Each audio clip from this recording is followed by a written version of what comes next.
मी दीपक भोसले, रयत क्रांती संघटना कार्याध्यक्ष. कालच्या झालेल्या जिल्हा परिषद निवडणुकीसंदर्भात काशीगाव गटातून संजय वाघमारे हे तुतारीवर अधिकृत उमेदवार उभे होते आणि सरकोली गणातून माझी पत्नी सौ वर्षा दीपक भोसले स्वर्गीय अजितदादांच्या घड्याळाच्या चिन्हावर अधिकृत उमेदवार होती. परंतु ज्यांनी आम्हाला वेबी फॉर्म दिले होते ते माढा मतदारसंघाचे आमदार अभिजित पाटील यांनी दिले होते.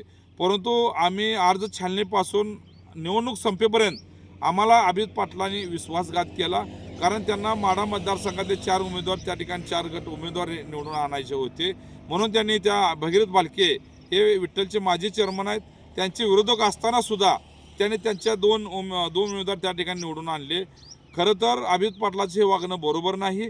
त्यांनी त्याच्या स्वतःच्या राजकारणासाठी आमचा दोघांचा बळी घेतलेला आहे आणि याची तक्रार मी शरद पवार साहेबांच्या पक्षाचे अध्यक्ष प्रदेश अध्यक्ष शशिकांत शिंदे साहेब यांच्याकडे करणार आहे आणि राष्ट्रवादीचे सर्व या राज्याचे नूतन उपमुख्यमंत्री सुनीताताई पवार यांच्याकडे सुद्धा मी यांची तक्रार करणार आहे. आणि खरं तर अभिजित पाटलांचं हे राजकारण हे पाठीत खंजीर खुपसण्यासारखं आहे. माझ्यासारख्या सर्वसामान्य चळवळीतलं काम करण्याच्या पत्नीला त्यांनी त्या ठिकाणी विश्वासघात केला. त्या ठिकाणी आम्हाला तारून पराभव पत्करावा लागला, कारण हे तर अभिजित पाटलाचं सगळं कटकारस्थान आहे.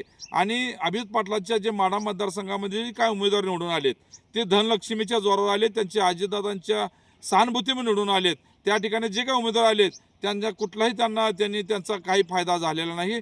हे सगळं अभिजित पाटलाचं राजकारण भविष्यकाळामध्ये कुणी खपवून घेणार आहे, विश्वासघाताचं राजकारण आहे.